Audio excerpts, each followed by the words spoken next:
Reverend, you have your 5 minutes to speak.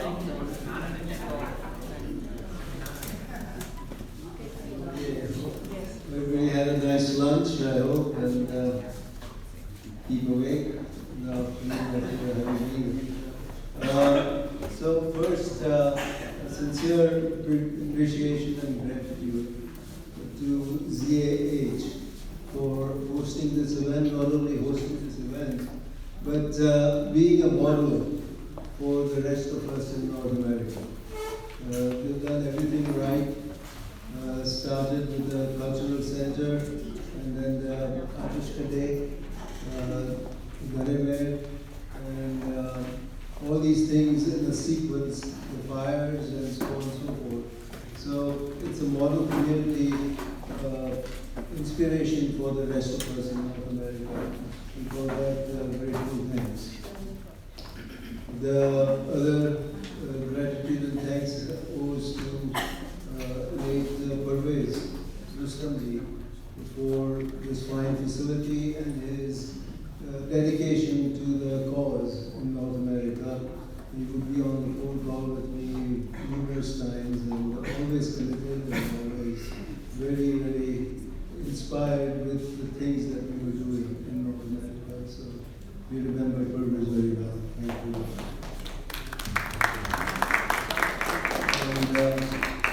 And for flyers, for starting these flyers, for Aban, she has elevated flyers to this level, where it is almost on par with 3 other such organizations that we have in the Zoroastrian community worldwide, which is the Kama Dhornan Institute, the Navsari Library, the Jirana Library, SOAS, and Fires.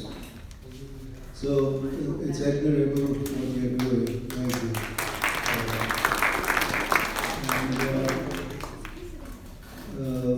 Array of fine speakers that you arranged today, Nancy and Kersi, beautiful, beautiful presentation this morning. And thanks very much. And Kersi, as usual, he's our ambassador who's traveling worldwide to all these different places that are so exotic to us, but he goes there and visits and gives us a fresh look at all these past glories that we've had. So, I have to speak to you a little bit about SSZ. What is SSZ? SSZ is an inspiration that we got when we were rejected from the American Academy of Religions. Because when we went to make an application to the Academy, they said, well, it's hardly, you don't demonstrate any scholarship, and you're not really eligible, you can't fit in with the rest of the community in America. So that was the inspiration, and we said to ourselves that if we want to be on par with other communities, religious communities, we had to have a society of scholars that would be equal to the rest in North America. And we then have our own Zoroastrian representation at the AAR, which is a prestigious academy that holds annually its conferences, attended by thousands and thousands of people, religious people and others. So that was the inspiration that we had to start SSZ about in 1905, 1906, 2005, 26, something like that. And the vision, as you see, is promote the study and scholarship of Zoroastrianism worldwide. And the mission is to promote interaction between academicians, educationists, theologians, and lay scholars. Theologians of yore, we don't have too many today. There are just very few amongst us. Parvez Bajaj is going to be here. He's a theologian, in my estimation. The Suji Kotwal and other such theologians that we have who have constantly studied our faith because you have to have the studies in living memory. It's no good having knowledge in the books. So these are the academicians, educationists, theologians, lay scholars, and I have to add archaeologists, because Kersi goes around and does all kinds of researches. So we got to add that to this list, Kersi.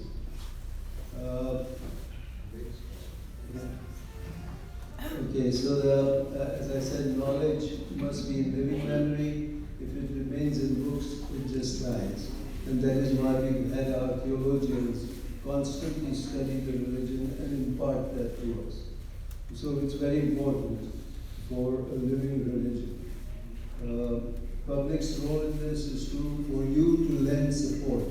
When you come to meetings like this, you are lending support to the theologians, to the academicians who study, who spend a lot of time learning, and then they want to impart to somebody. If they don't have an audience, they don't have anybody to impart it to. So you serve a very important role in being here to receive that knowledge that they have learned, the research they have studied, and if it wasn't for you, all that goes to waste. So people don't show up, and they say, well, it's too high, I can't understand this and that, all kinds of excuses. But it is important for us to be present, to listen to them. Even if we don't understand anything, you want to be there, because then they can say that they have delivered this at SSD lecture or this or that or whatever. So you play a very important role.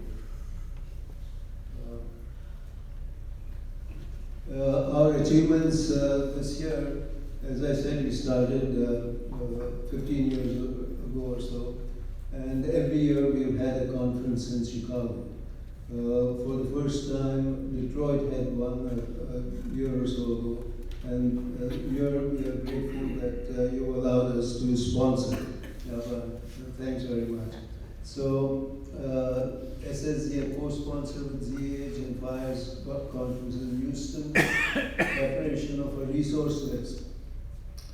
It shouldn't come to you as a surprise that there are hundreds and hundreds of academicians and people who study Zoroastrian faith in the universities and everywhere else. We don't have a count of them. We have to have a resource list of all these people that are studying the faith, and they are a resource to our community. But the other thing is, when you have an academician, he is studying at the university at the university's expense. We are not paying for that study, the university is paying for it. So if we direct their research and studies, it benefits our community. So we want to bring them together and give them a little direction as to what the community wants to know, wants to hear, wants the research to be done. Otherwise, they do some research in such random matters that are of no consequence. So this is something that we need to do. We have prepared a list, and I don't have a sample, but it's online. And right now we have over 100 names, and this keeps growing. I took one name just now from Alma, so we'll have that on the list. We have SSD lectures in Chicago and hopefully other places to promote SSD. We just secured IRS tax exempt status, and your contributions are welcome. Developing a circular of scholarly lectures.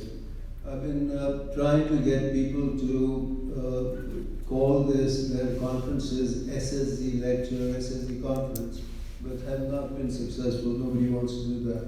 So that is fine. We just have to have a list of all such conferences being held worldwide so that we get some credit that our community is holding so many such conferences everywhere.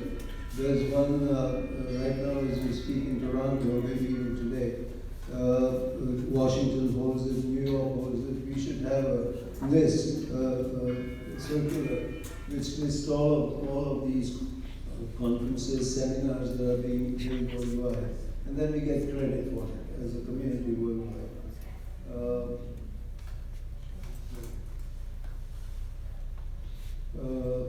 Achievements, yeah. So we are proceeding to invite members as scholars. We have about 4 or 5 names. Professor Schwartz has become a member, scholar member. Dinya Patel, Jenny Rose, Dan Sheffield, and hopefully Ahmad and Kersi and Professor Chopsy. And we'll have many more. We would like to have at least 20 or so scholar members so that they interact with each other and give direction to each other and mentor students. These scholars can mentor students to learn Zoroastrianism. So that's an important service they can provide. And then again, they can hold seminars. Professor Schwartz is a great scholar in Gathas. We just met him 2 days ago, and he's very anxious to give seminars online and mentor anybody who wants to learn about Gatha. He's getting on in years. His knowledge is going to go with him if somebody doesn't pick it up from him.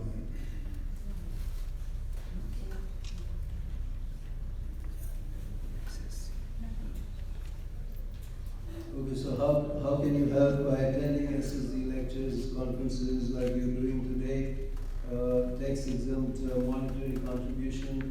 You can provide contribution to SSD, become a lay scholar, receive some mentorship from the scholars that we have, and become an associate member of SSD. So again, grateful thanks to ZAH and Fires, Aban, thanks, and Aribad and others that put this together. Thanks very much. WZO US region always contributes about $500 every year, so grateful thanks for that. USD Tantra runs our website, which is s-z.org, and with your permission, Albert, we can put that on our website. Kersi has some on our website. So that is a compilation of all these articles that are presented worldwide in one place for researchers to get to learn from the presentations that are made. So researchers go to the website and they can get all these presentations that are being made worldwide in one place. There's a Pervin Talia Khan who has taken up this at heart and given us great service, playing a very active role.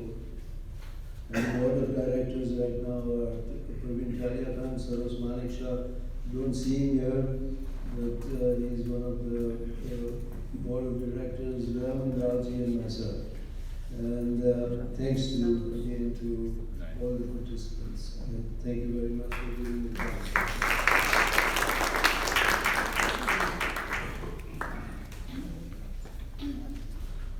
Thank you for that overview and telling us what SSC does. And Royton, I hope this is going to be an annual feature. I know we started off with one, and I hope it's going to be an annual feature. It doesn't have to be in Houston, but it can be anywhere in any of the Fazana associations. Toronto. All right.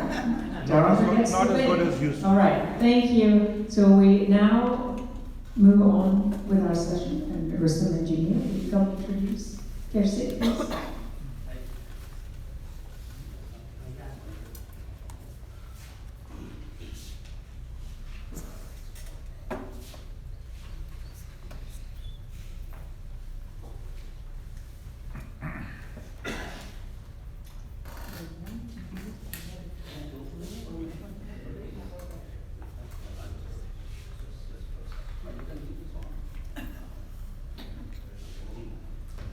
Okay, good afternoon. A couple of months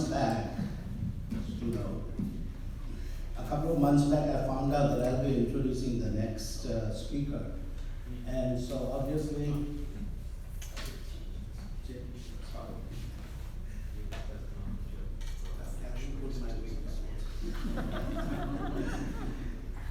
So when I found out a couple of months back that I'll be introducing our next speaker, obviously it sounded very foreign to me, everything that he was going to talk. And I knew that he was going to talk about the Central Asian arts and archaeology, with Zoroastrian themes and sites.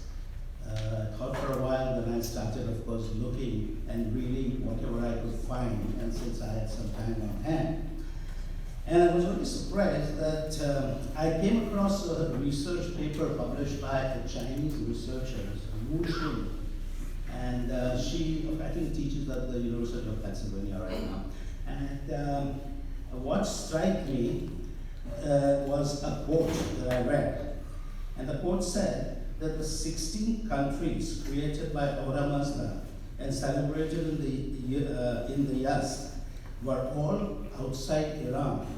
That means all 16 were not in Iran, and they were all in Central Asia. So when it's Central Asia, I guess it's centered around the southern Afghanistan, and the center that includes Tajikistan, and southern Uzbekistan, Turkmenistan, northern Pakistan, and a sliver of eastern Iran.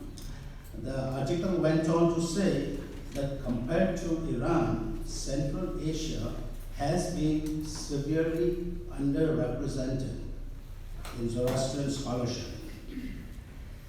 But it would be fair, I talked to a few people and I found out that it's really not true completely, because lately academic journals have been representing scholarly findings. The problem is that the knowledge is not really trickling down to the community. That's what the real issue is. That's why we don't know that much about the Central Asia implications and widespread prevalence of the Zoroastrian belief.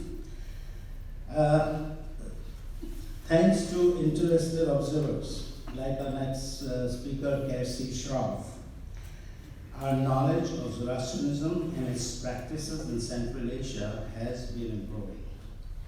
Also, our gratitudes go to publications like Fizana Journal and the Hamazor, that is a WZO publication, and a wonderful website called Heritage Institute by K.E. Hidalji. It's a wonderful website, do go and check out one day. The knowledge has been increasing, and so we can say that things are not really that bleak. Things are improving. Kersi Shroff is an independent student of the archaeology and civilizations of former Eastern Iranian lands of Central Asia. He has traveled extensively in Tajikistan and Uzbekistan, and he has visited Azerbaijan and Iran to better understand the historical reach of Zoroastrianism. In 2013, Kersi joined Russian archaeological expedition to Tajikistan to excavate the 5th through 7th CE sites in the ancient regions of Sogdiana and Bactria, that is the present-day Tajikistan and northern Afghanistan. Now please excuse my pronunciation, because there are going to be some words, some places that I can barely pronounce. And so I don't know how familiar you are with those places, so probably it won't matter to most of you. Let's see, where was I? In the Bactria. And that is the Tajikistan and northern Afghanistan of today. Working with Dr. Pavel Luray of State Hermitage Museum in St. Petersburg, Russia, he excavated at 2 sites. It was Sorak and the ancient city of Panjikent. Then a return visit in 2014 to Tajikistan and neighboring Uzbekistan increased the knowledge of historical prevalence of Zoroastrianism in Central Asia. Later in 2015, while attending an Iranian Studies conference at St. Petersburg, Russia, Kersi had the great privilege to be shown by scholars the historic Central Asian artifacts that are on display at the Great State Hermitage Museum. And that was certainly a very significant experience that Kersi had. In 2017, Kersi organized a group of Zoroastrians and visited the Abchakan Kala site in Khwarezm. That is the ancient Khwarezmia.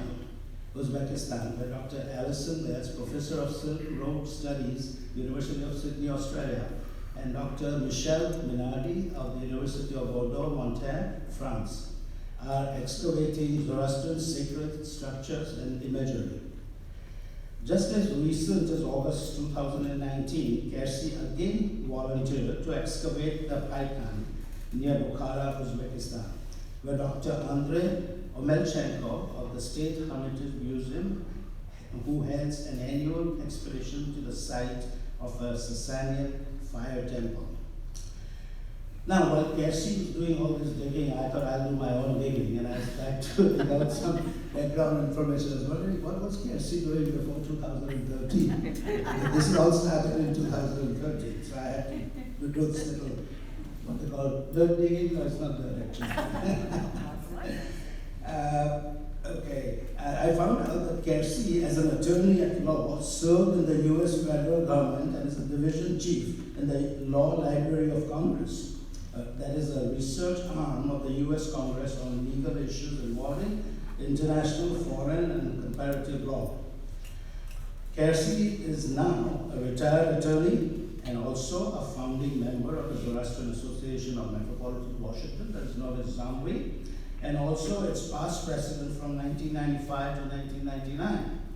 He is co-chair of Fezana Research and Preservation Committee and an overseas committee member of WZO.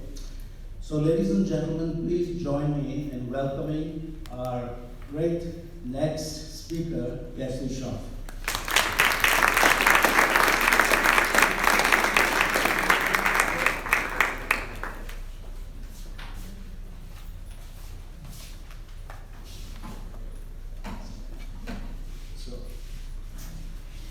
Good afternoon, ladies and gentlemen.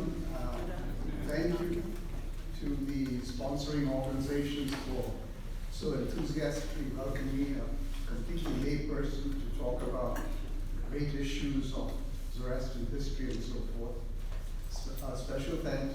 My special thanks to Abba and Rustomji for inviting me. And I was thinking about the program just yesterday evening and today, and having heard the brilliant presentations of Dr. Oliver Hintz, I was wondering, where do I fit in this program? Because she was dealing with such high topics of sacrament and scriptures in Zoroastrianism, whereas I'm just going to merely give you a little travelogue of sites that I have visited in what are regions that I've picked, 3 regions, which are the 16 lands that were mentioned by Rustom, called Khorasmia, Saltiana, and Bactria. They are situated in present-day Uzbekistan and Tajikistan, the 2 countries that I have visited. They can also be found in a place called Turkmenistan, which is just north of Iran. So let me identify the 2 photographs that I showed on the opening slide. The first is the archaeological site of Paikan, near Bukhara, about 15-20 kilometers from Bukhara, where they have been excavating an entire city, settlement, including a fire temple that they claim. And lately it is becoming apparent that there is a second fire temple also remaining to be discovered in Paikan. The photograph at the bottom is of a very well-known frieze called the Rustom frieze, or the Rustom cycle, paintings that were found in Panjikant, Tajikistan, which are on, the original of which are displayed at the State Hermitage Museum in St. Petersburg, Russia. And what you see is a replica that's on display at the National Museum in Dushanbe, Tajikistan.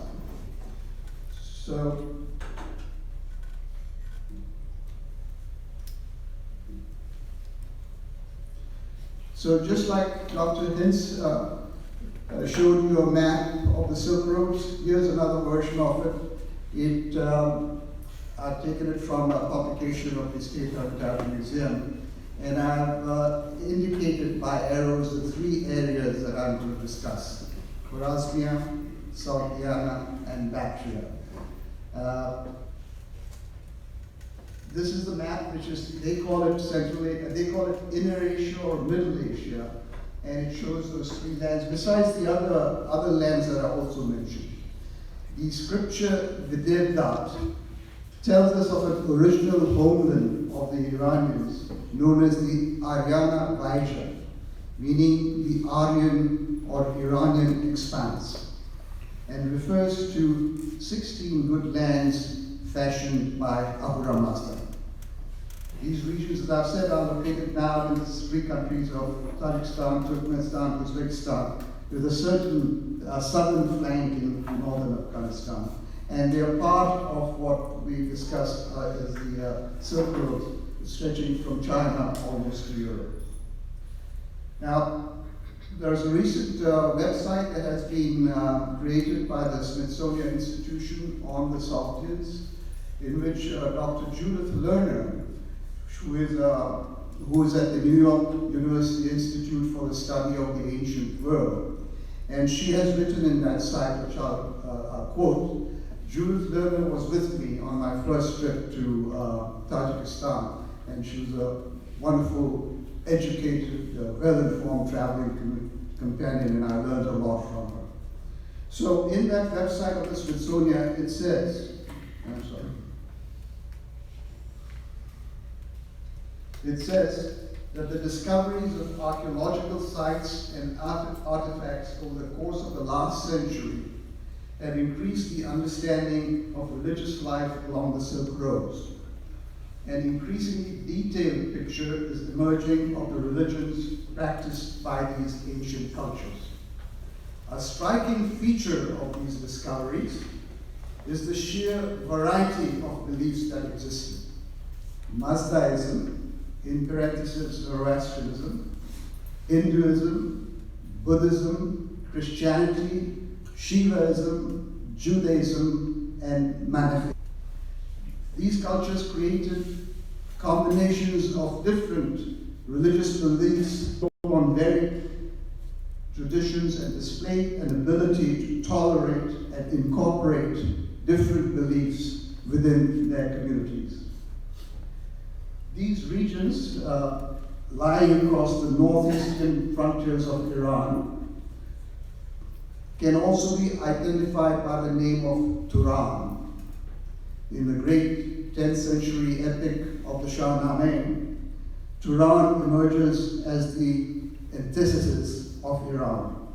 It was the abode of the nomadic enemies of the Iranian empires, from the mythical king Afrasiab to the Huns and the Turks. Its inhabitants are said to have practiced varieties of what one scholar calls the garbled characterizations of Indo-Iranian religious traditions. While these scholars have posited that the early religion of these regions was predominantly Zoroastrianism, the Eastern version, or if I may call it the Turanian version of Zoroastrianism, must be set apart from the reformed and codified faith of the Sassanians. The Eastern form was largely independent of the Iranian empires, and the archaeology of the region reveals features that sometimes agree with Zoroastrian books, but many a time depart drastically from them. At their places of worship, there were many deities that were honored, including Ahura Mazda, sometimes referred to as Kurmastabar, Anahita, Mitra, Srosha, Veretravna, Sarvana, and many others. So before beginning, I must confess that I am no scholar, and that the views that I'm presenting here are based on my travel and some research that I've done after traveling to those lands. Some of what I say may be very jarring to contemporary Zoroastrian ears. So all I request is please bear with me for a few minutes and hear me out. a further note of explanation, as Dr. Hinz mentioned, the name Zoroastrianism is fairly new. So with reference to Mazdaism, the Dr. Judith Lerner's reference to Mazdaism and the Sorbian website has been stated that the various reasons for the term Zoroastrian should not be applied to most of the history of the religion. Instead, perhaps the ancient phrase Mazda worshipping in a Western Mazda Yasli should be substituted. However, for simplicity's sake, I've continued to use the term fire temple. I rely on the text of a particular archaeologist or scholar. However, other scholars may not agree with the use of the term, arguing that not all structures with fire altars can be designated as fire temples. Also, the use of the pejorative term fire worshippers is quite often come across in the writings. And I try not to use it unless it's needed for the sake of accuracy in reporting. Once or twice while I was traveling in Tajikistan and Uzbekistan, I heard the phrase being applied to our group, but we tried to ignore it. It was not said maliciously. So, we start with the country of Uzbekistan. I'm sorry that the name is cut off at the top. And we will go from north to south, and then dip over slightly on the other side of the border of Uzbekistan to Tajikistan, and then come back to the southern part of Uzbekistan at the port of Termit. So we started from Tashkent to a place called Nukus in northwestern Uzbekistan. This is part of what is the strangely named region of Karakol, Pakistan, which is an autonomous region of Uzbekistan. Beginning with Khwarezmia, the land of Khwarezmia is, so Karakol, Pakistan constitutes the region of Khwarezmia. And the name Khwarezmia is mentioned in the Avesta and in the Bisotun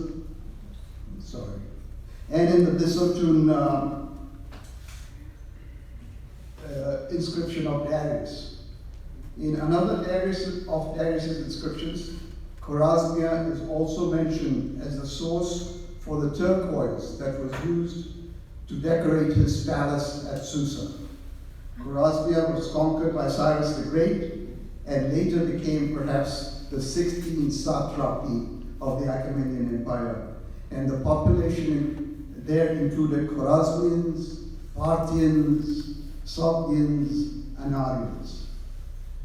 In Karakol, Pakistan, in Old Khwarezmia, near Nukus is a site called Akchakan Kala,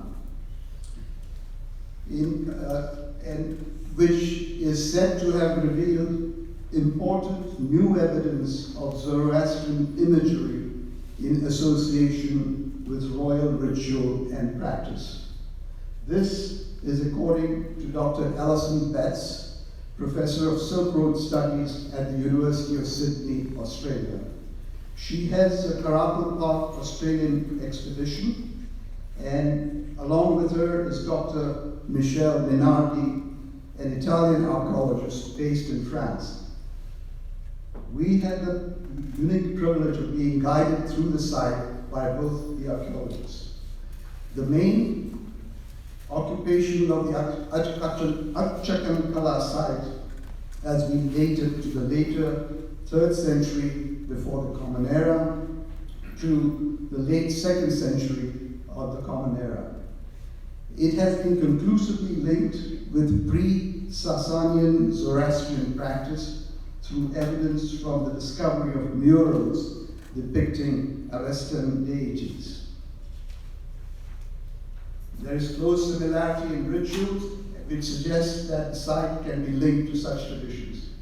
There is another site called Kirman Tete, which also has the same features, and both sites have a rich array of fire features which indicate respect for and veneration of fire in a variety of forms. So here is the mural of a colossal figure, measuring, I think, over 3 meters in height. And you see the photograph at the top right, where the discovery is being made.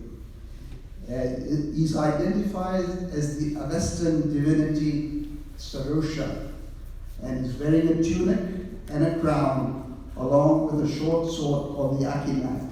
The Akinak is illustrated in the photograph on the bottom right there, from, I believe that's from Persepolis. The panel in the center of the tunic carries motifs of human-headed roosters wearing masks, like padams, which are considered to be Zoroastrian priests, holding in one hand a bundle of balsam twigs. Dr. Betts claims that this figure is the earliest representation by 5 or 6 centuries of a well-attested, purely Zoroastrian symbol. At the site, they have found the remains of a fortress, in part of which there was a fire altar complex. In addition, there was found a burning doorway, as is depicted in the slide here by Dr. Betts. Here, the archaeologists have dug out a structure that was in operation until perhaps the 3rd century in the Common Era. It stood on a platform of about 100 meters long and 30 to 50 meters wide, consisting of a series of rooms and corridors. Some of the rooms contained pure ashes in layers. In the center of the structure was a room with an altar for a fireplace placed on the floor.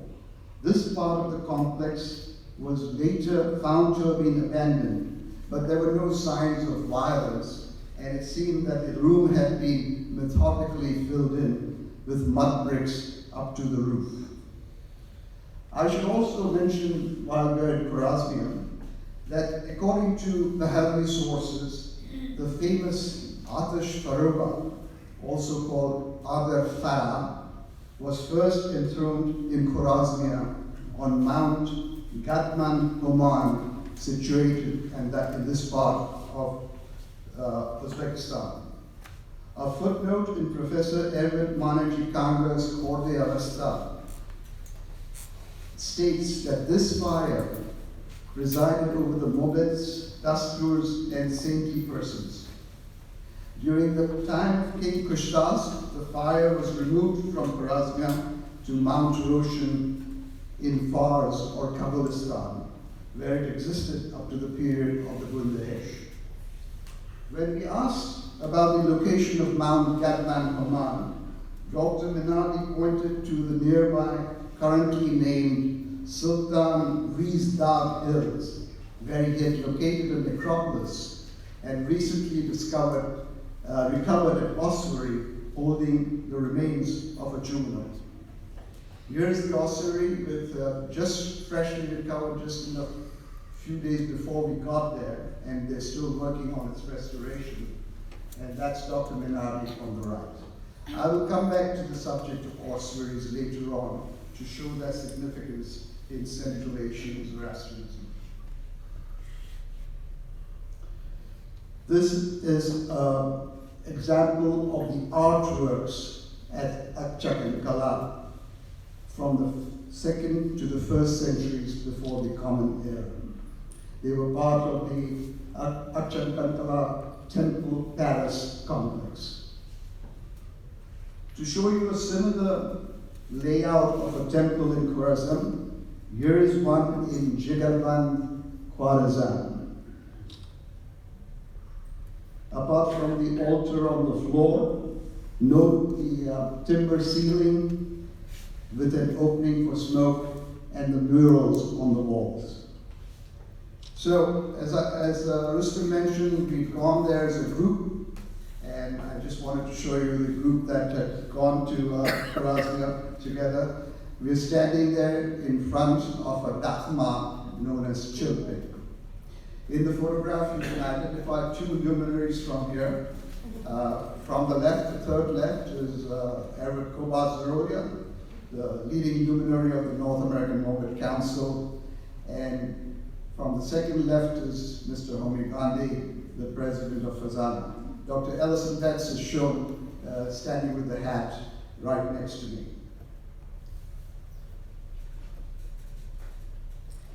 Now I tried to think of Khwarezmia and tried to make a connection with, is there some recognition of Zoroastrianism in contemporary terms in that region?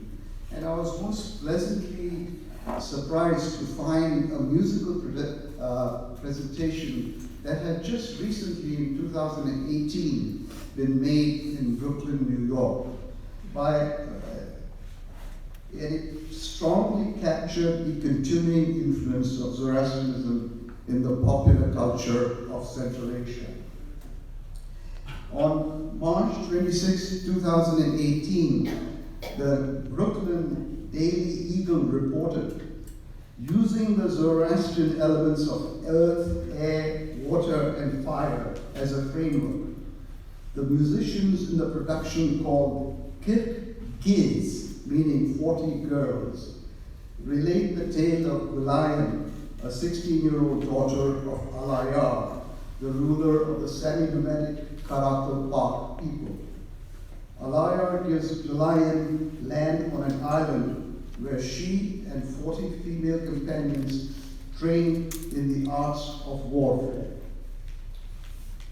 The program notes for the production, prepared by the Brooklyn Academy of Music and the Alathan Music Initiative, state that the story of Gulayan resonates with accounts by Herodotus and other ancient historians of female warrior rulers who belonged to the nomadic culture beyond the Black Sea.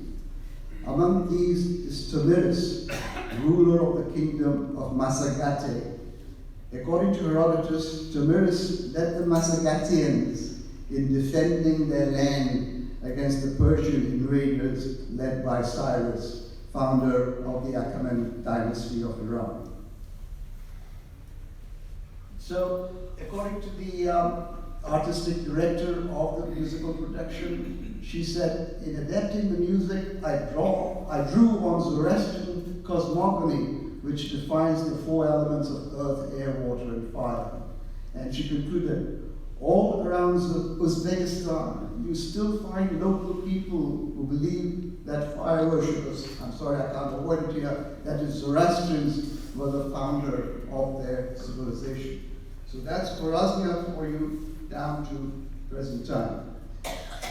Before leaving Karakul, Pakistan and Khwarezmia, I quote an article by a Uzbek archaeologist, Dr. Shokir Pidayev, who in 2018, in an article on the outstanding archaeological discoveries of Uzbekistan in the years of independence after 1991, he says, discovery of the most ancient fire temple of Khwarezm and the Dakhmas confirms the opinion of Uzbek scientists that the territory of Khwarezm is the cradle of Zoroastrianism.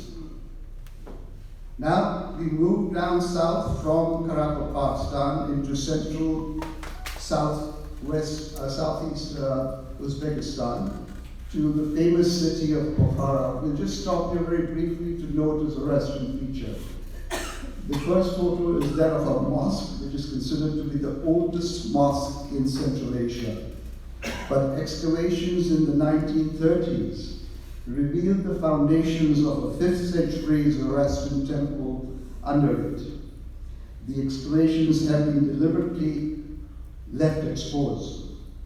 Here there was also a Buddhist temple, and until the 16th century, the mosque was said to have been used in the evenings as a synagogue. So talk about interfaith relations. Presently, it's a museum for carpets, but one of the guides to Central Asia calls it Bukhara's holiest spot. Oops.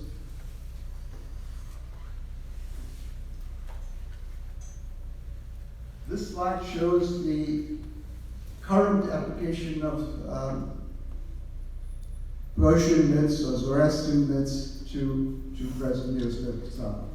On the left is a photo of a mosque, shows the depiction of the Simurg or Senmer, which appears in Persian mythology. And it's part of the national emblem of Uzbekistan. Secondly, note the photo on the right at the top is a very famous madrasa called the Sher Dor Madrasa, which is situated in what is called the world's finest square in Samarkand. Samarkand was the capital of Soviet. Sher Dor means tiger door, and the madrasa, built in the 17th century, displays two tigers above the doors with the symbol of the sun at the back. This trace from the Islamic strictures against depicting faces and so forth. And so it is said to indicate a trend towards a more inclusive form of Islam, and that the sun symbol clearly hints at the influence of Zoroastrianism in Samarkand's early history. Next, moving to the outskirts of Samarkand is a well-established museum called the Afrasiab Museum. At this site, you will find displayed in a large room, all four sides of the walls are covered with these paintings.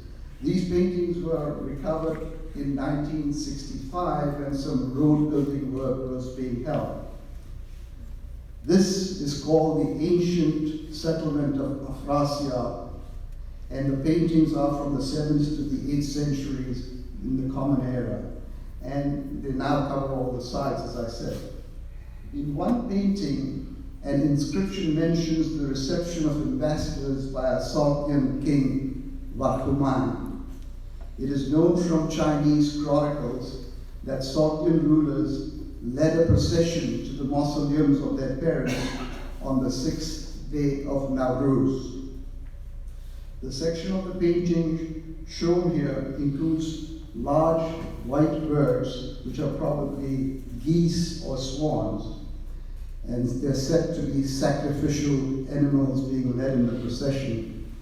And they are accompanied by two men who are probably priests, as indicated by their padams or face coverings. A more detailed drawing of the scene clearly shows the padams worn by the two persons in the row, one in the center and one in the left corner of the slide. So now on, moving from Samarkand to Paikan near Bukhara. In 2017, we had visited Paikan for a couple of hours at a time when the archaeologists had finished their work and had gone back to Russia. So this year, in 2019, I had the opportunity to go back to Paikan and work with the archaeologists, Russian archaeologists, Uzbek archaeologists, the team headed by a Dr. Andrei Umarchenko, who was very welcoming to me. The town of Paikan is described in a book, in a study by a scholar by the name of Grigor Semenov, and it's situated on the Silk Route. A reference to it is made in the Shahnameh by the name of Kunduz, and the Shahnameh refers to Afrasiab and Faridun as being associated with it. Semenov also notes that well-known Arab and Persian chroniclers like Narshaki, Al-Biruni, and Tabari had previously reported on what they call a very famous fire temple in Paikan. A guidebook on Paikan notes that Afrasiab stayed there whenever he visited Bukhara, and that and I quote, the fire worshippers' temple was built by Kersi Shroff, the son of Siavush. As I said, more recently, they found another temple, which I will mention later on. So in 2018, Dr. Lomachenko reported that they had found pure ashes under this platform, which indicates that this was a very large fire temple.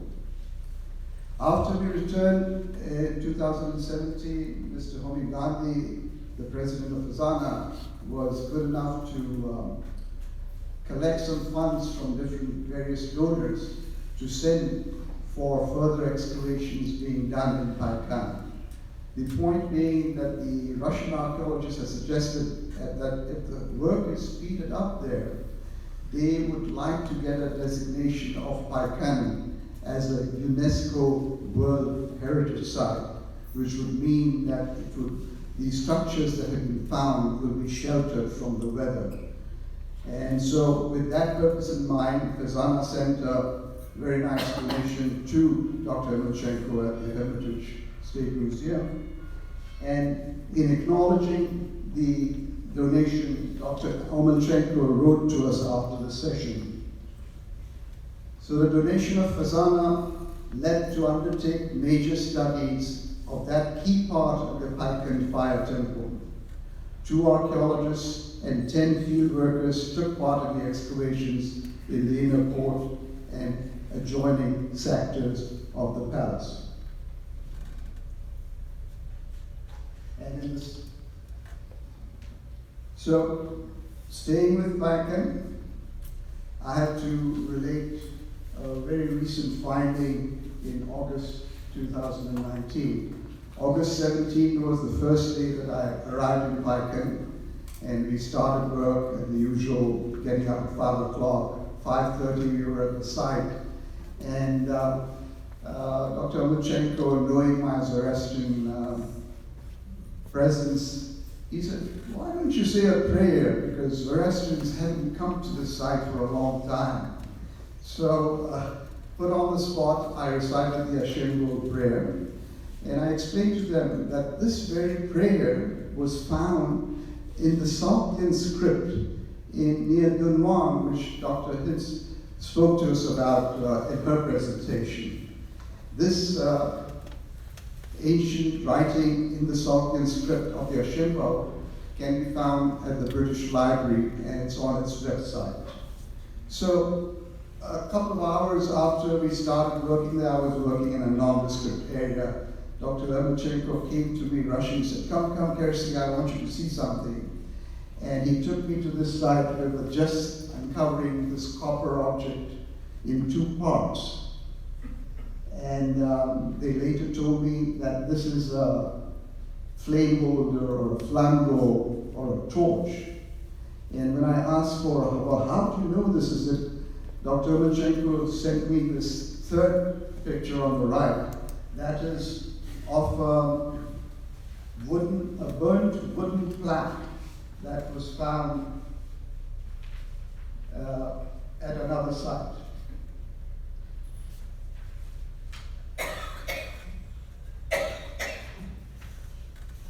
So, he said that in that wooden plaque, you can see there's a deity which he identified as Nana, again something that we heard earlier on. And to the right of Nana, 2 persons to the right of Nana, is, you can see an example of the same flame holder, flambeau being held. And incidentally, if you look at the bottom column, there's a fire altar depicted there. Now, we've discussed that Nana is not a Zoroastrian deity, but apart from what you heard from Dr. Hinz, some scholars believe that Nana is an Eastern form of Spenta Armaiti, the Amesha Spenta connected with the earth. You have a picture of the Amesha Spenta Armaiti outside of your hall. It looks nothing like that, but certainly there is some thinking that Nana had some kind of Zoroastrian provenance. At Baikan, they've collected together the tiles that were used in the pavement surrounding the Ardashkali, the fire temple. And these bricks have inscriptions which are in literature are called nishans or tamgas. Now they have an explanation of their own, which one doesn't need to go into for our present purposes. So in Baikan, during the 2015 and 2016 excavation sessions, the expedition also found a large fragment, which I cannot show here, of a partial wall painting with 3 figures, one of whom is holding a torch or a censer, and the palm of another is facing forwards, while the hand of the third person is holding what might be a mace. According to the expedition's report for that season, the painting is vividly reminiscent of the Sasanian rock reliefs at Bishapur and Nakshe Rajab. This has parallels with Sasanian art, and similar paintings have been found in a different site near Bukhara. This Sasanian influence of Sasanian art influence on South Yana dates back to the end of the 3rd century to the beginning of the 4th century of the Common Era. So we will stay on in South Yana, but we hop across to the adjoining country of Tajikistan, see that the city of Samarkand is very close to the border of Tajikistan. And it's I want to mention something about Tajikistan. Tajikistan is the only stan which is Persianate, meaning its culture, its Persian based, its language is Dari, Tajik language is Dari based, and even with my few words of Persian, I could get along quite well there. And welcoming you to Tajikistan is this street painting called Zoroastrian, the first prophet, misspelled of course, the first prophet Zoroaster of, I'm sorry, let's read it out exactly.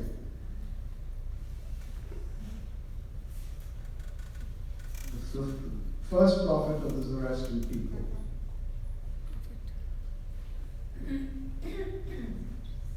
And along with that painting, which is on a series of a compound wall on a road leading out of Dushanbe, are other paintings of Achaemenians, Sasanians, the Pharaoh, and so forth. So it's quite a welcoming sight for a Zoroastrian to see such a public display of the Zoroastrian culture and civilization of that point. In the botanical gardens in Dushanbe, they have prominently displayed figures from the Shahnameh to show that these are Persian gardens. Moving north about 250 kilometers north from Dushanbe is this site called Panjikan, not far from Samarkand. This is a view of a photograph taken from a drone flown by Dr. Pavel Nurje, the head of the expedition in Tajikistan. And it shows the site is fairly large with many, many structures. I think I remember seeing something like they number each area, each room, and it went into 60s or 70s, something like that.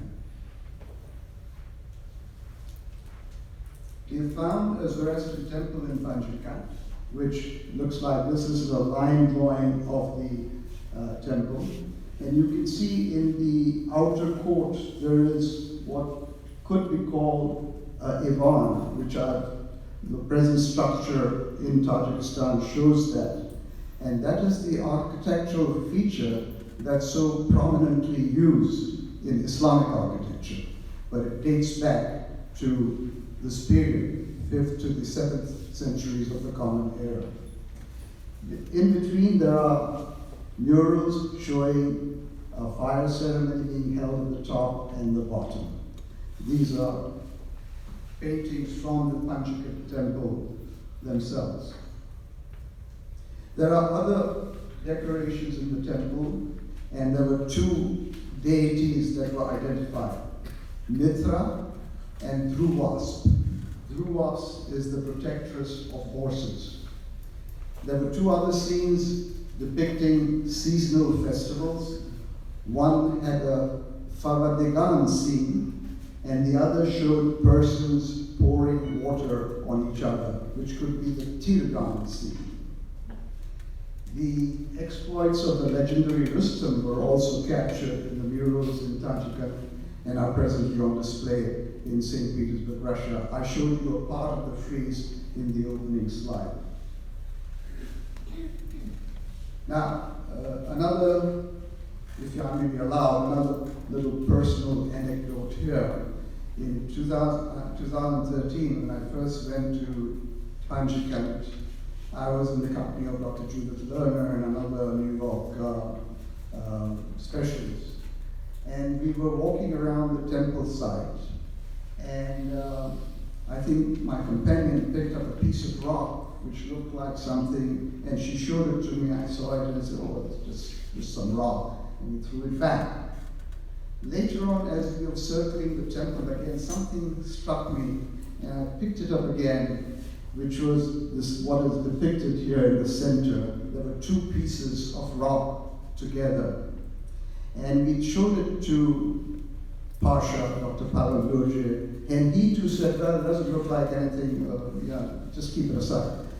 But after I returned from Tajikistan, Dr. Loje sent me an email saying, you know, what you found is a terracotta figurine of Sarosha Tai Akasti. And I said, how do you know this? He said, there are previous findings. And in your Fires library, there's a book by Cranbrook, I believe, that discusses this particular figurine there. So you can see the strands of the Kasti on that example that's on the right. But you notice that in the first, Sarosha is not wearing a topi, but the Kasti is clearly visible. So that was something that has personally kind of satisfied me that just in 5 days spent in Panchikant, we found at least that it's so much part of the culture of Panchikant.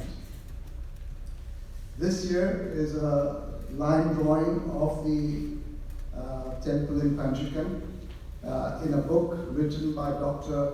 Valentin Shkoda called The Temples of Panchikant.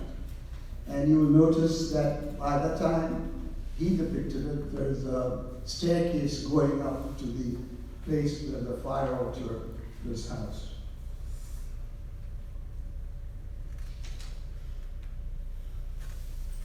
Dr. Shkoda believes that the temple in Panchikant shows a single tradition affecting the development of temple architecture in the Iranian world, meaning that there are similar temples have similar structures to them.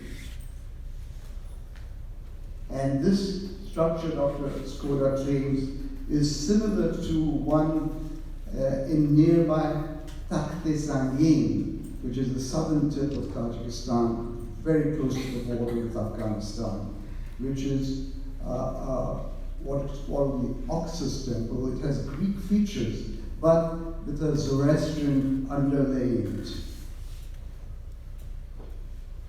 From Panchikant, we went further, a few kilometers further, and found another ancient settlement called Sarazam. Sarazam was accidentally discovered in 1974 when a farmer found a bronze axe. And when they started excavating it, they found that it carried civilization from several periods. And there were several fire altars from different periods. And they have managed, Tajikistan has managed to put Sarazam on the list of UNESCO's World Heritage Site, which means it is protected. You can see that this is under a protected area, showing a round altar. And when we went there in 2013, the archaeologists who had been working in Sarazam lit a fire in our honor of coming there. Another archaeologist by the name of Issikov has written that Zoroastrian religious concepts going back to the Bronze Era of the Central Asian region came up in the cult view of Sarazam. So talking about fire altars in Sarazam, here is a sample of fire altars from various murals and archaeological finds throughout Central Asia, published in an article by this gentleman that I mentioned, Dodo Nazirov. And you can see the various structures that are used: short floor altar, column, coming close to what we recognize as fire altars now. At this point, we nip across back to Uzbekistan because they're so close by. And you can see in the map that southern province, which is now called Surkhandarya, in which the port of Termez exists. This is a temple that was found in Kampir Tepa, close to Termez. And now it has some differences to it, as you can see. There's a fire altar on the wall. There's a lack of murals on the wall. There's a timber ceiling with the opening for smoke, but on the side there are platforms called sufas on which the worshippers sit. So here again is a wonderful scene of what could have existed several centuries ago.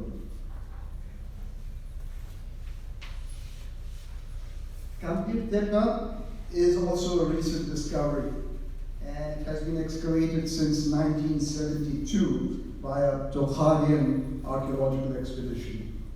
It was a fortress city, including a citadel around which was a defensive wall, and along with the temple there were burial grounds in the form of a separate building called a naus. And I will show you the example of a naus very shortly. In August 2019, I chanced upon a major conference that was being held in Termez, during which new archaeological data revealing a port which they called Alexandria from the Oxus was being disclosed to the gathering of archaeologists from all over the world, including the United States. It said that after the Greco-Bactrian period, the region of what is now called Surkhandarya became part of the great Kushan Empire from the mid-1st century of the Common Era to the mid-2nd century. So, not knowing much on Surkhandarya, I was in a book cafe and I said, well, let me look up the history of Surkhandarya, and for the price of a cup of chai, I found this book called Surkhandarya, From the Great Past to the Bright Future. Unfortunately, it was much too heavy for me to carry it back with me, so I took the chance to photograph the page there, which says that the main religion of the Bactrians was Zoroastrianism, and it notes that the territory is referred to as Turan in the Avestan. Between 547 and 529 before the Common Era, Bactria was conquered by the Achaemenids, and Surkhandarya was dependent on them until Alexander the Great moved to Asia. Here is a model of a fire temple in a nearby place called Jakarta, not too far from Termez. I found it in the great archaeological museum in Termez, which is well worth visiting.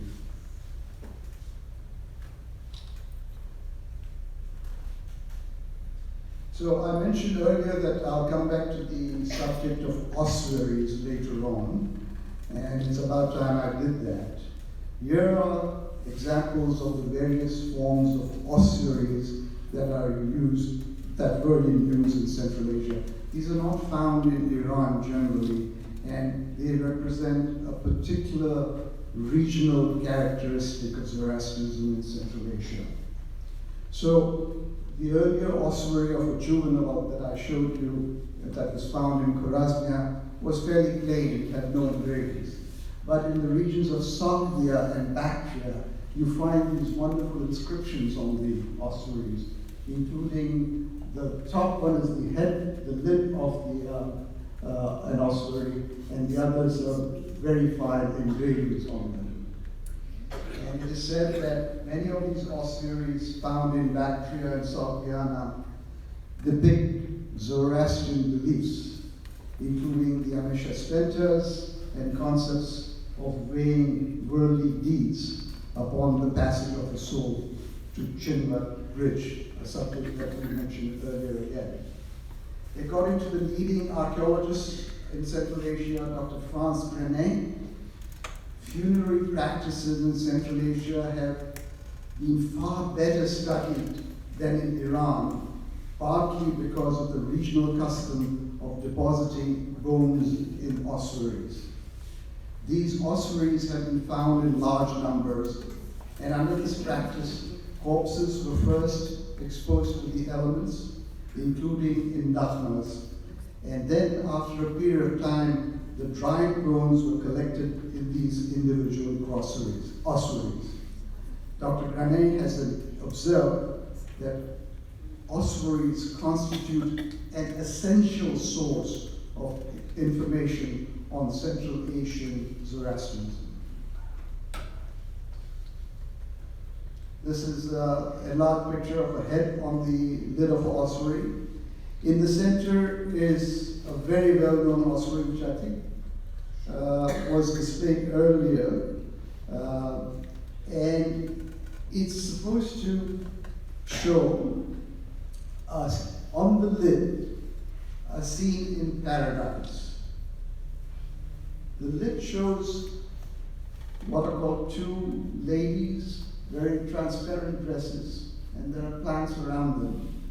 And Dr. Grenet notes that there is a Pahlavi text called Selections of Zasparam, in which there is mention of Huris in paradise. So I leave that to you to make the connection. At the bottom of that ossuary is what is called a major ceremony being conducted by two priests. Now my photo in the museum is not very clear. So I brought along a book written in Russian which displays that scene much more clearly than that. And you can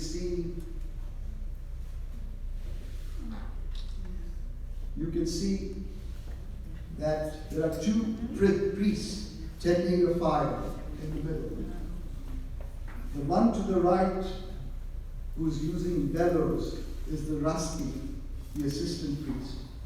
And the one to the left is the Zot, the main priest, who's leaning on the ground with a barason.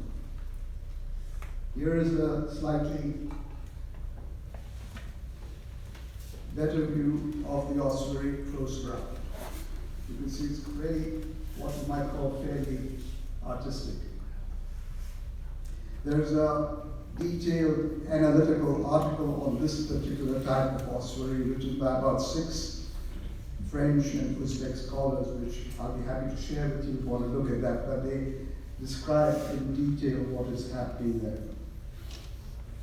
So, moving on.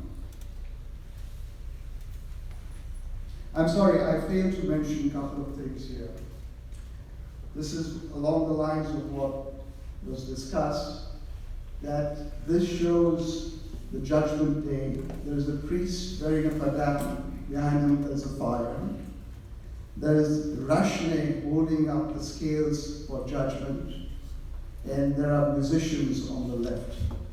As I said, it's a very intricate and complex depiction of Zoroastrian concepts, and one has to read an article on it before one begins to understand.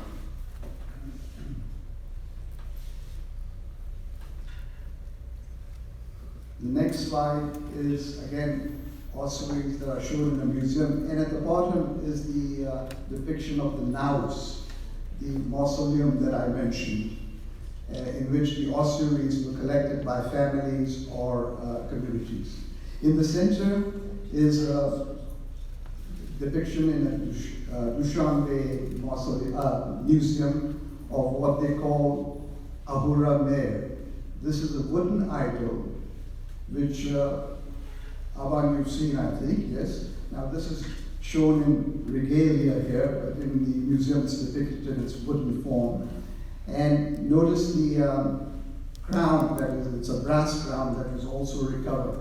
It was found belonging to the 5th to the 8th centuries of the Common Era in a district in Tajikistan called the Aini district.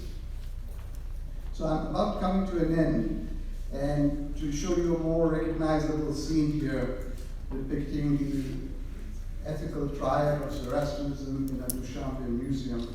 And the script is not only in Farsi and English, but in the Sogdian script and in Cyrillic. So I want to end here, but I've been asked to just take a little deviation from the theme of Central Asia and to take you briefly to Azerbaijan, above Iran on the Caspian Sea. And here you will see something familiar.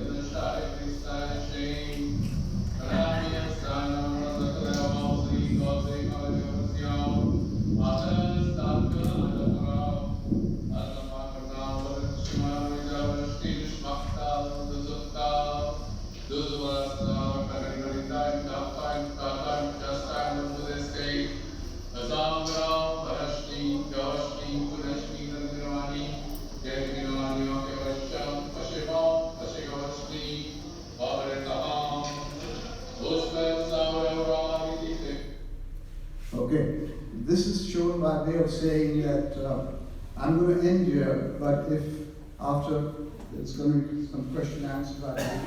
If after the question answers there's time, I'd like to show you 4 or 5 slides of similar atashgahs in Azerbaijan, another land that claims Zoroastrianism as its heritage.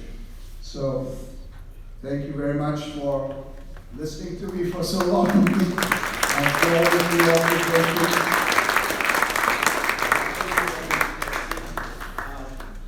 Just like to remind Kersi that Rohinton has already invited you to join SSZ, and I hope you do, because you definitely form a very valuable link to all that is going on in the archaeological world. And the only thing that is missing today is the trickling down of all this knowledge that is being developed. And if you don't know about it, it just remains meaningless, at least to the community. So please stay connected. Please continue to impart all this knowledge that you have gained and do that with care. If Rohinton is willing to sponsor travel, I'm ready. And by the way, don't forget, Kersi has some artifacts from the Central Asia. That go ahead and check them out. That's really good. Very good. I'm sorry. Yeah, of course. Question answer. Anybody? Any questions? Kersi, is there a listing of the chart ducts that are all around? Is there a listing of where they are located? Chart ducts. You would have to look through several publications. I believe you can find it. But I have in my collection something like major archaeological findings in Central Asia, which does list them. And you'll have to put it together, but there's no composite listing as such that I know of. But it definitely can be put together. I have a question. How safe are these places, not only to go to, but as being protected and not getting destroyed? What was the question, Bernie? How safe are they? Are there chances of them being destroyed, or are they being How safe are these Oh, archaeological very good sites? question, yes. Please repeat the question. The question is, how safe are these archaeological sites? Is that right? Yeah. The countries themselves are very safe. Generally, when I tell people I'm going to Central Asia, they say, my God, you believe that? What are you going to face there? But really, they're very, very safe countries. As to the archaeological sites themselves, both Uzbekistan and Tajikistan, really, I must say I was very surprised that they put so much emphasis on their cultural past. As you know, Tajikistan was the one that was prominent in the celebration of the 3000 anniversary. 3000 Anniversary of 3000 anniversary of Zarathustra. And at that time, the president of Tajikistan came out with a statement saying, there are universal principles that we must live with. Good thoughts, good words, good deeds. So I think maybe it's a tourism thing, maybe it's a political thing as well, because they try to show that distinct identity from each other. And the form of Islam that's practiced in Central Asia accommodates that kind of heritage. Certainly something that you don't find in Iran. That you see in the museum in Dushanbe, a new museum that was opened just in 2013. An entire floor is dedicated to Zoroastrianism, Sasanians, and Achaemenians. Nothing but artifacts from that period. So for me, just a total mind-blowing thing. Very safe, and they have legislation which protects the sites. In Tashkent, just a couple of months back, I was taken to a site recently by a local Zoroastrian. He said that this is the highest place in Tashkent, and it was the temple of Mithra. He told me that he goes there every 2 weeks, but that there's a housing complex around it which has been illegally built on a site which is an archaeological site, and that the government will eventually come and tear down the housing complex. Now, I don't know how true it is, but there is sufficient regard for the ancient. And it's not just Zoroastrianism. As I said, Central Asia is full of, different cultures. Buddhism, Manichaeism still there, Christianity, the type of Christianity that came from Iran and so forth. So I think I would give them full marks for what they've done. You saw the site of Sarazam, just discovered lately in 1974, and they've done such fantastic work in these years that they've got the designation as a UNESCO World Heritage Site. I was going to ask you a question, but you almost answered it, that if we were to go as tourists, not exactly going to this archaeological site directly, you already mentioned one museum, Dushanbe, but where else do you think we can plan our travel? Well, in Tajikistan itself, there is a museum of the fine arts of Tajikistan. In Uzbekistan, there are museums galore. The Afrasiab Museum itself is worth spending a day in Samarkand. Then in Tashkent, there are 3 museums, and you find all these ossuaries and naus and depictions of priests wearing padams and so forth. There was a photograph of ceremonial items like the ones that are displayed at your back, and they said these are from the Zoroastrian celebrations. So it's really a very resourceful area for anyone interested. Now, you have to search these things out. It doesn't become apparent. The guides don't know all that much about that period. So you really have to first inform yourself about it and then go and look for the things. And the fact that I've gone there 2 or 3 times now allows me to come back, read up on it, and then next time go and ask for these things. And it does come up here. So Kersi, not to dampen anybody's spirits, just tell us how primitive it is to go on these archaeological. It is very primitive indeed. And I would not.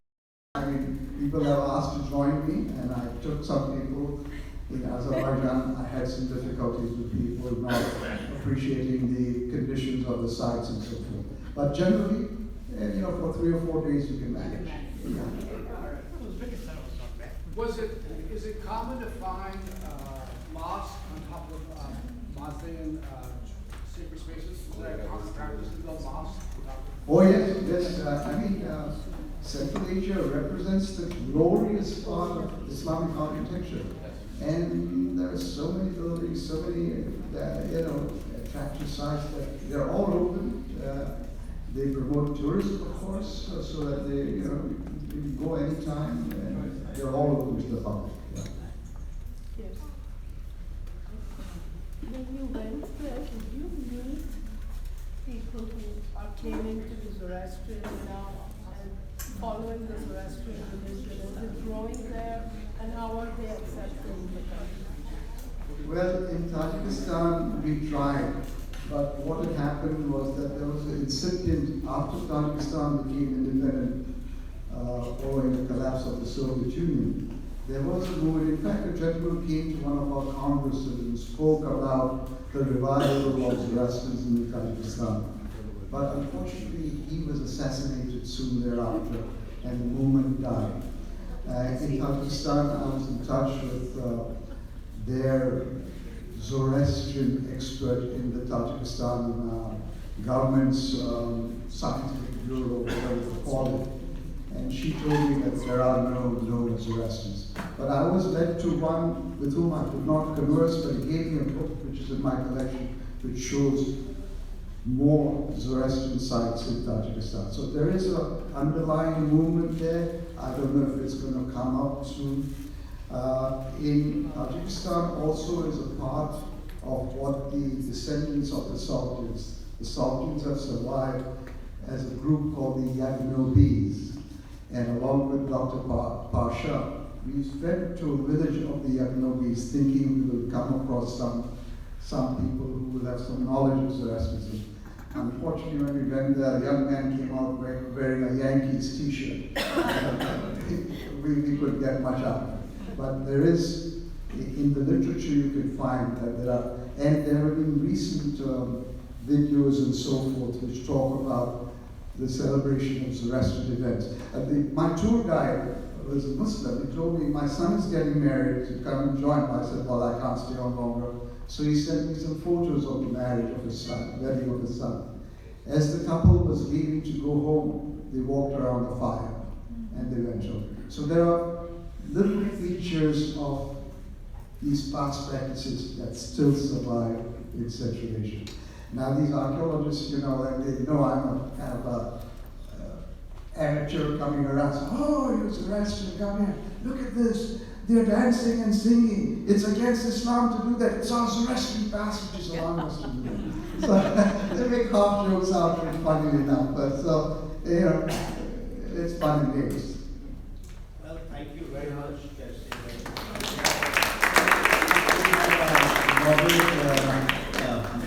Panel discussion, but let's take a little break. I know that it's been a kind of a hectic afternoon and a really interesting one. I thought you were going to see some slides at the end of the questions, the 5 slides or something. 3 slides. Let's see the time. Let's find out.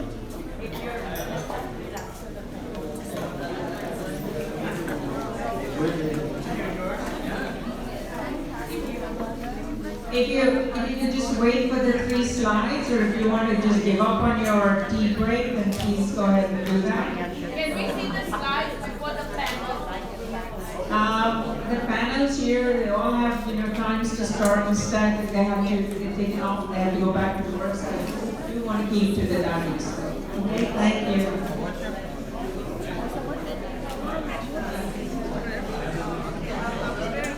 So apart from the Surkana Atashgah, where Everett Kobat Zurga recited the Atashnyas, there's another Atashgah high up in the mountains in Azerbaijan, close to the border with Dagestan, Russia. And this is a Atashgah which has been restored recently by a man called Faruk Jurat, who's a local Zoroastrian in Azerbaijan. And he did it with a contribution from the World Zoroastrian Organization, and that contribution is recorded in the plan. By the way, the photo is by Benedict Thomas Peschel, a student of Dr. Hintz, who was with us on our visit to Azerbaijan. So that's one Atashgah. The name Azerbaijan, as you must know, means land of fires. So there are many fire features. Dr. Jimji Modi went to Azerbaijan in 1925, and he recognized one place, and he said, this is a true Atashgah, and asked the government of Azerbaijan to preserve it, which they have. I can show that slide to you as well. This is it's called the Baden Tower, and Dr. Modi claimed that this is an ancient Iranian building, and it is an Atashgah. So and this is the night scene at that Kanalik Atashgah. And this scene to me is like, it could have been the same 2,000 years ago. It was so beautiful, and so it captures there's nothing around it except for this everlasting flame which is lapping around all the time. And then here is a scene of a burning mountain, again an everlasting flame that just burns on and on and on. And no wonder that fire is associated in our background, because these were features that are centuries old and were available to our ancestors. And finally, not finally, but one more slide, here is another unique fire in Azerbaijan. You see the water coming out, yet you put a match to the water and it lights up. And I don't have the slide here, but we were compelling Aaron Kobaz to continue to say the Atashgah every time we went to a site with a fire, and he did the same. So this fire burned and burned and burned, and then 15 minutes it went out, we put another match to it, it took off again. Where does it flow? Water flows, but fire remains the same place. Fire remains the same, yes. It's called a burning spring. And finally, as to the claim of Azerbaijan on Zoroastrianism, here's a plaque in a museum near Baku says, the heritage of Zoroastrianism is not forgotten in Azerbaijan even today. And they claim in other places that Zarathustra was born in Azerbaijan. So thank you. That's